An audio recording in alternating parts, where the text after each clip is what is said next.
Hey, Victoria, how are you? It's been a very long time since I've been back on the podcast. Well, thank you so much for joining us, Kevin, because it's the final episode of the season. You finally made it back, and you've made it into our fabulous new studio as well. Can you believe it? I mean, we actually have a place where I don't have to leave the office and go to record a podcast. I could just come upstairs. It's beautiful in here. While you were busy doing other things, I sat down with Terry Schussler from Deutsche Telekom to talk about the concept of spatial computing and what it really is and how it's different from the metaverse. So I'm really jealous you got a chance to talk to Terry without me, but I'm back now. So given that you weren't here for the conversation, let's go into the discussion and listen to it, and we can come back afterwards and you can let me know what you think. Sounds good.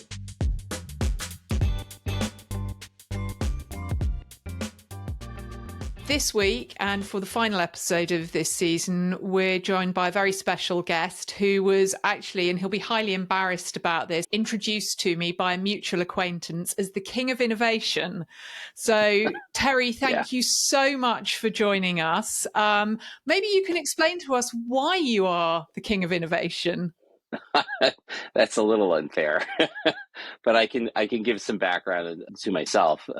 So I have been a self-taught programmer since the age of 12, and over my career I've worked on about 200 different software applications, but either programming, designing, architecting, and I've kind of covered a lot of different areas of software, from utility software to educational software to word processing, spreadsheets, databases, AI, multimedia, you name it.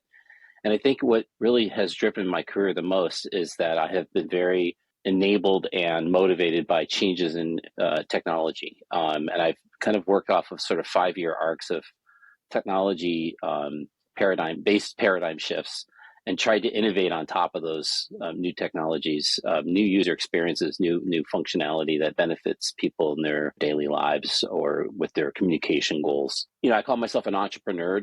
The combination of wanting to, create innovative business and do so using sort of nascent technologies, that's always been really a driver for me. We asked you to come and talk to us about Apple Vision Pro and about spatial computing, because there's been a lot of discussion about spatial computing, and I think a lot of people don't understand how spatial computing is different from what they've seen in terms of AR and VR and the metaverse. And is this just a marketing term on Apple's part, or is it actually something different? Can you give us a bit of background into what spatial computing is? What are the technologies that really enable spatial computing? Sure. So, first of all, you sort of have to understand, Apple didn't define spatial computing, but their focus is to educate people on the context and meaning of it. But generally, spatial computing is the idea of human interaction with a machine, where the machine maintains references to real-world objects and locations and can manipulate them.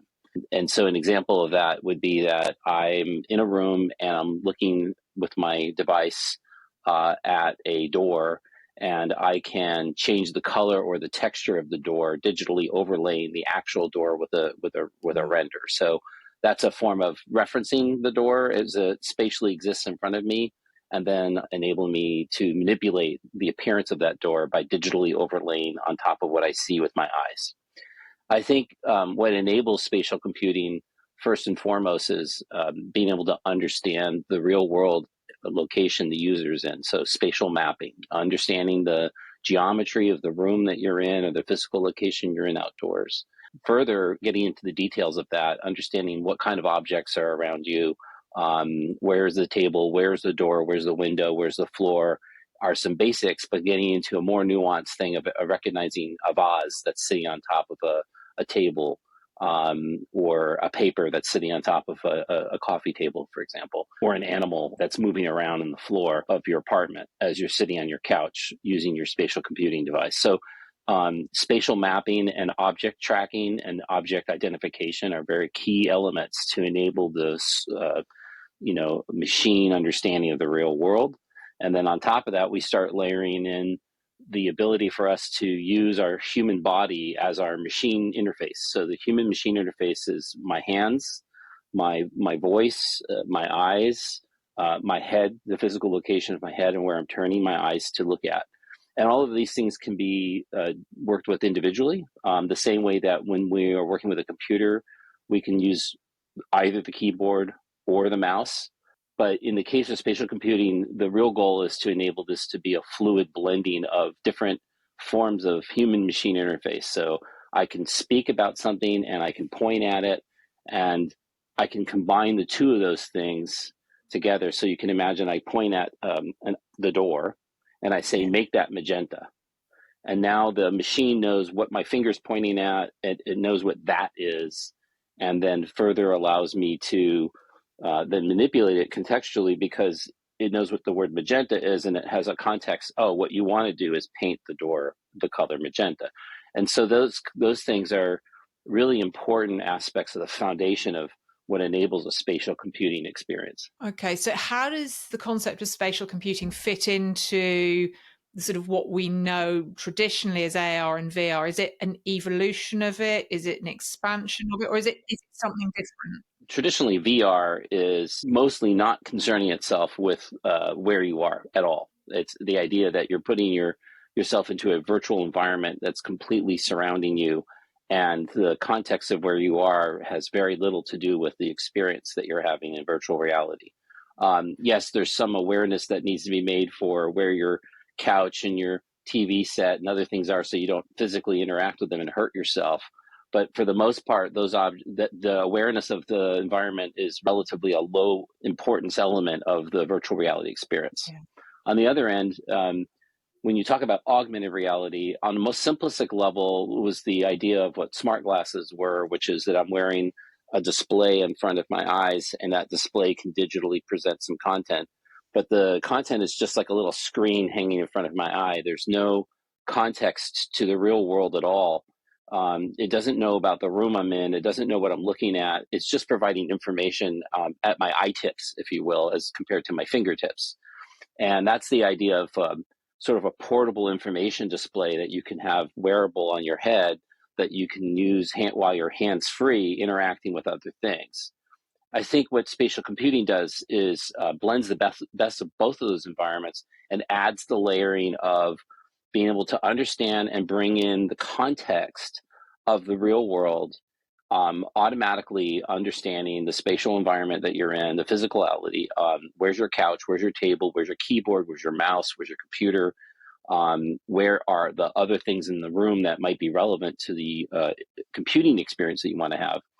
And being able to personalize the user experience because it has the context of your room, your location, and the objects that are around you. So that's a big differential with traditional computing, is that spatial computing allows contextualization and personalization of the user experience to a great level, and then further allowing my interaction with whatever I'm seeing digitally or in the real world to be blending my body as the interaction device, my hands and my eyes and my speech become much more fluid methods of interacting with the things that I see and the things that I want to accomplish.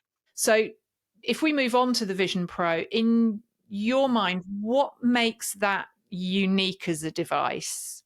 Well, I mean, it certainly does the best job that I've seen to date in terms of the baseline of spatial mapping and human interaction models, right? So that's one of the things that I described as like a key differentiation for spatial computing over traditional computing. And so the level of immersion that you get when you put the device on and being able to still see the real world and have a context that it looks the same as you would if you didn't have the device on, that's super important because that removes a lot of the sort of mental and literally visual friction that gets created with other types of augmented reality devices. The eye tracking is a super key example of how important multimodal interaction becomes because it's automatic. I just look around and automatically my gaze is tracked to a level of accuracy and performance that is magical, right? Yeah. It just knows where you're looking. That enables incredibly performant, once you get used to it, and it only takes a little while, an incredibly performant interaction model. I can interact with certain interfaces more efficiently by just looking and tapping my forefingers together quickly than I can with a keyboard trying to, rapidly, figure, or a mouse, trying to find and move a pointer and click a button. So I think these performance gains are really significant, and removing friction from the user experience was, like, I think, a key bar raise that Apple did in bringing the Vision Pro to the market. I can pretty concretely say that I don't know very, very many people that have experienced the Apple Vision Pro and said, oh, that was a terrible experience. The only thing I usually hear as a complaint is the price point. But when you get to the actual experience and the value of that experience, uniformly people appreciate that reduction of friction, the automatic aspects of it. And I think that is a big difference. The other really big one that can't be underplayed is that most of the other augmented reality, virtual reality platforms are silos that are kind of new. And with the exception of, say, the Quest platform, most of them don't have a large library of applications and functions that you can lean into to get value out of the device. So a lot of people in the early days of using augmented reality were using very clear return on investment, sort of B2B applications like field support and things like that, because they would just literally buy the device for that one application. Whereas I think what Apple's offering is a computing platform that you can use, thousands of applications on. It was interesting because it was one of the things that I think, if we're talking to people about how they use it in the enterprise, it's really one of those things where you say you have to try it to really understand how this is a business device as well, because Sure. It's great for immersive environments and 3D movies and all the rest of it, and practicing your presentations in front of a dummy audience. All of that's great. But actually, this happened with the iPhone as well, didn't it? Everyone's like, well, it's a consumer device. It does all of these things. And then you start to realize that it's removing the friction from your business activities with the not having to switch from one device to the other. And suddenly you're getting into, it makes your employees more effective. So they have more flexibility. I found it fascinating because when we talk through the use cases, a lot of the use cases are ones where people say, yeah, great use case, but I can do that with something cheaper. Sure. And there are definitely, arguments to be made for lower cost products, but then there's the compromise that, or many compromises that you may be making, which over time are worth money to you because they're either going to slow you down, or they're going to make you more fatigued, or they're going to literally not allow you to do something that you would want to do otherwise. And so, yeah, you have to pay a lot for the Apple Vision Pro, but I really would say you get what you pay for in that regards, and you get to learn what it's going to be like when there's more devices that are capable of delivering that level of spatial computing experience. Hey there, We Got Your Mac listeners. Did you know SHI has another podcast? I'm Ed McNamara, the host of Innovation Heroes, a podcast that shines a light on the businesses and individuals leading the charge to solve what's next. It's hard to believe it's been almost 5 years since we launched. Along the way, we've met some incredible heroes, from C-suite leaders of the world's largest tech brands to elite tacticians taking down cybersecurity threats. Last season, I even had the pleasure of sitting down with the inventor of the barcode. And now, we're back with a brand new season. Season 6 is here, featuring 12 all-new episodes released every 2 weeks. Innovation Heroes isn't just another tech show. It's a platform for today's business leaders to get inspired and gain insights from real-life digital heroes. Don't miss out. Search for Innovation Heroes wherever you get your podcasts, or watch full video episodes on YouTube.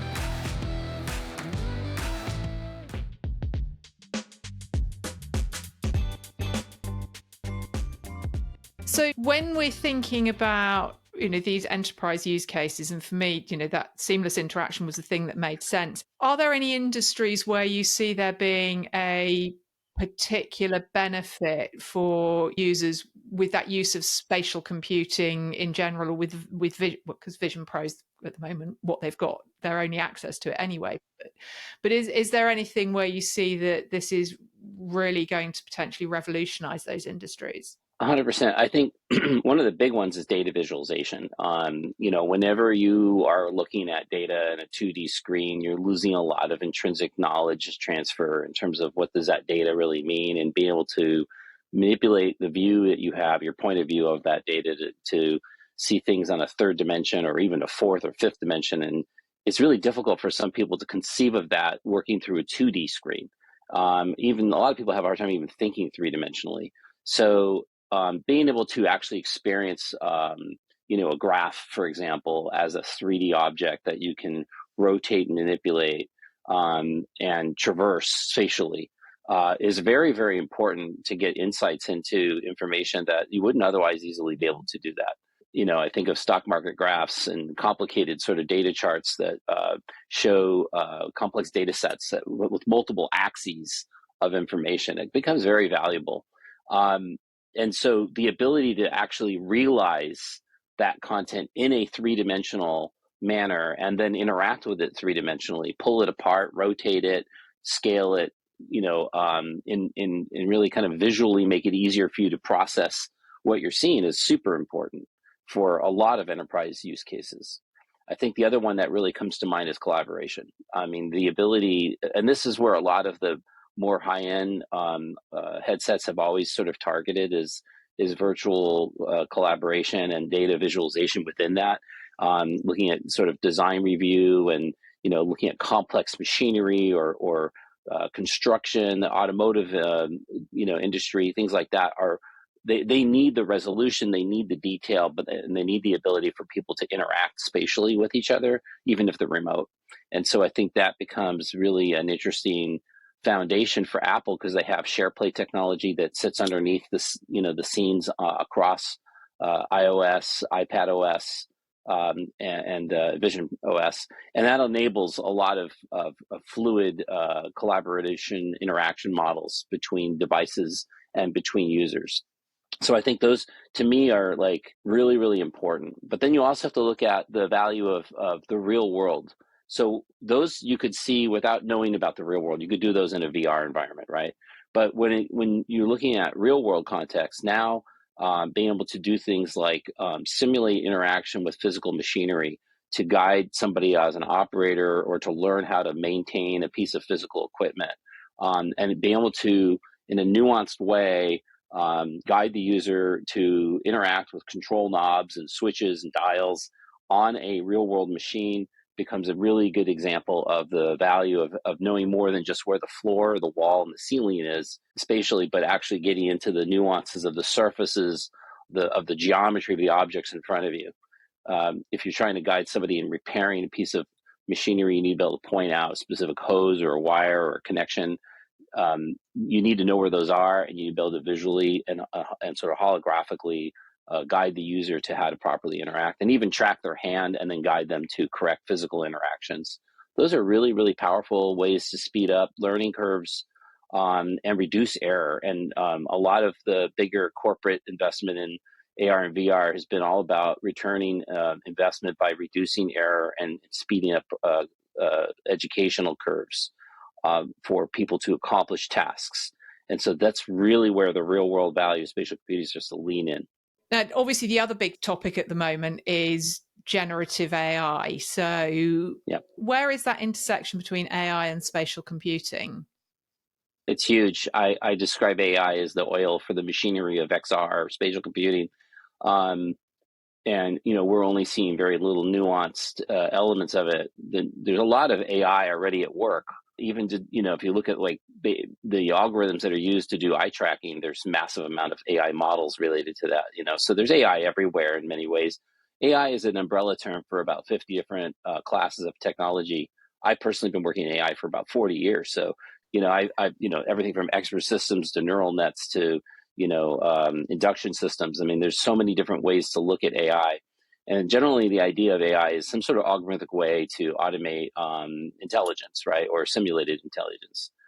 So there's the Gen AI, which is making content using AI technologies. And I think that's coming to bear very quickly, allowing a user to verbally or type in a request for an image to be generated based on a description or a prompt. Is a simplistic sample of what's possible. right? Yeah. So in fact, the entire environment, we have really amazing, 3D environments that you can experience in the Apple Vision Pro that are handcrafted by artists and stuff like that. But that could be completely generated on the fly based on user interaction. So if you start thinking about that, that means that you could not require bespoke applications be built to accomplish certain tasks. You can allow for the personalization to come into play and more fluidly allow the user to customize their work environment in the spatial computing and also just accomplishing the tasks that they want to perform in terms of content creation. And so the writing tools, for example, that's in Apple Intelligence comes to play just as easily and significantly in a spatial computing environment as they do on the phone, and image generation. But I think there's a lot more to that. Being able to generate music, being able to generate speech, being able to generate entire environments, 3D objects on the fly. And we see the early stages of this coming to the table now. Yeah, I guess there's been a lot of hype around generative AI, and I think that's partly because it's fine. It's really the end user accessible, understandable, usable face of AI, isn't it? It's it doesn't require you to understand the algorithm in order to be That's able to use it. So it's AI for everybody kind of thing. Yeah. It is now seen as something that everybody can have access to, even though it's been hanging around them for ages in some form or another. That's right. And I think there's so many very powerful examples of what could be more leveraged in a spatial computing environment. I used the example of pointing at an object and saying, make that magenta earlier. That concept was based on an MIT project from 1981 called Put That There. And so literally, if I were to point at and say, put that there, and use my hand versus my eyes as the interaction device, being able to do that, accomplish that in a spatial environment is very valuable. It's efficient. Make that 50% bigger. Turn that object in the upper right corner to blue. Being able to interact with the environment of an application or a window or an object by using both or all of your interaction models, your speech, your eyes, and your hand tracking is going to be a huge step forward to enable efficiencies. And I think if you really think about it, what gets really interesting to me is the ability to use natural language interface to control an app that I don't have expertise in. So for example, if I were to bring up, a word processor application I'm not familiar with, or maybe it is one I'm familiar with, but there's a feature that I've never used. I don't even know if it has a feature, but I'm going to try to get the word processor to create make a party invite using the content of this document. Like, I don't even know if it can make a party invite, but I'm going to try.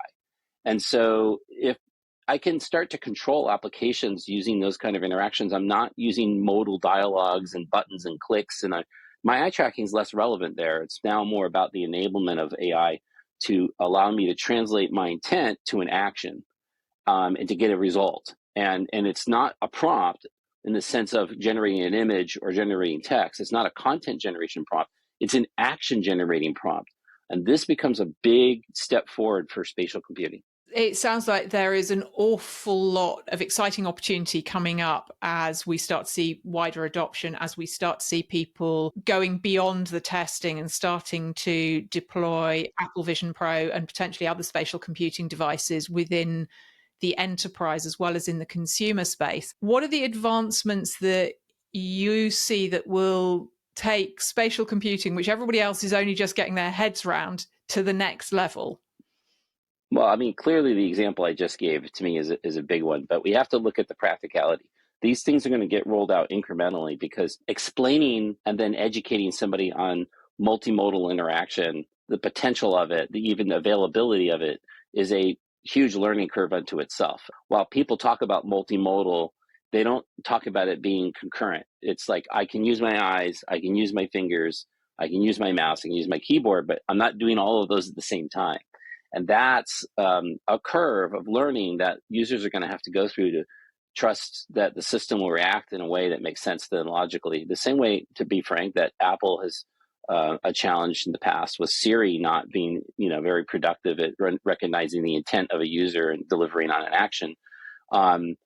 There's a getting people to lean into voice interaction and trust that it's going to give them a result. That's going to require just removing all those friction points that they've had in the past, and rewarding them with the surprise and delight that it actually worked and even worked better than they thought. And so I think features that surprise and delight people are going to be the things that come to the table first. The Gen AI stuff, the efficiency stuff, making things more efficient in like reviewing my email messages by looking at the sort of listing that I see in my mailbox, and having, as it provides today, Apple Intelligence generates a sort of automatic AI summary of the email.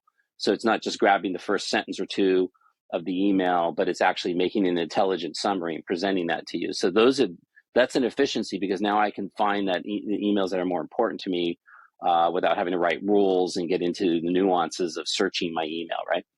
So I think when it relates to applications, being able to allow applications to interoperate more fluidly, and you brought up the idea of being able to have multiple apps running concurrently.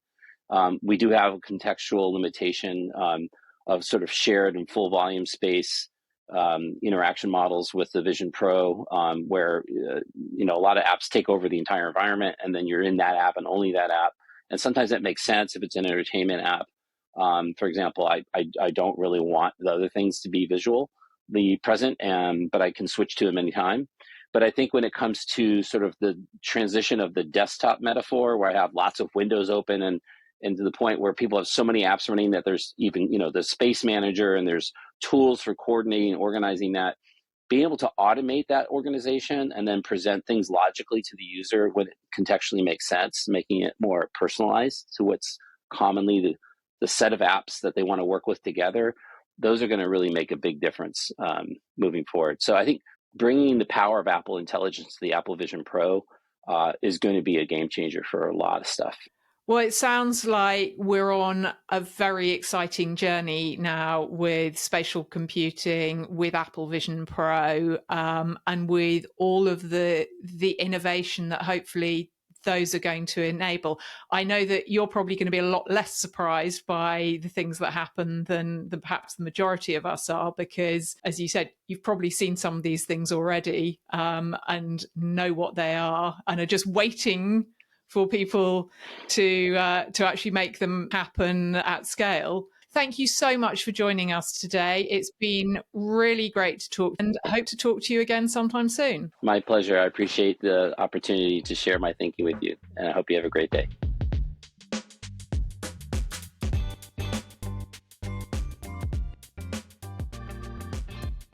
Now that you've heard that, what were your key takeaways? I mean, I was so excited with the whole thing. I know Scott's had to remove vast amounts of the content because Terry and I went down a few little rabbit holes on things. Yeah, I want to hear what's on the cutting room floor. I mean, it was such a power-packed episode of Terry just kind of giving us, his view of how long it took actually the technology that we see today to mature. Like, this isn't new, right?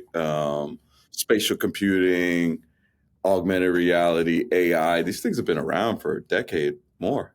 Yeah, absolutely. It's just they get to that point where suddenly they burst onto the public consciousness as something new and exciting. And all those people who've been slogging away at them for decades are like, well, this isn't anything new. But for the rest of us, it is. It's new and it's really exciting. Yeah, it's shocking to see how far we've come. And I think it is a mix of software or code, the right sort of head-mounted display or hardware that makes this a possibility for the enterprise now. Until then, I think we had piece parts, but we didn't bake the cake. We had the recipe, but we didn't get the end result.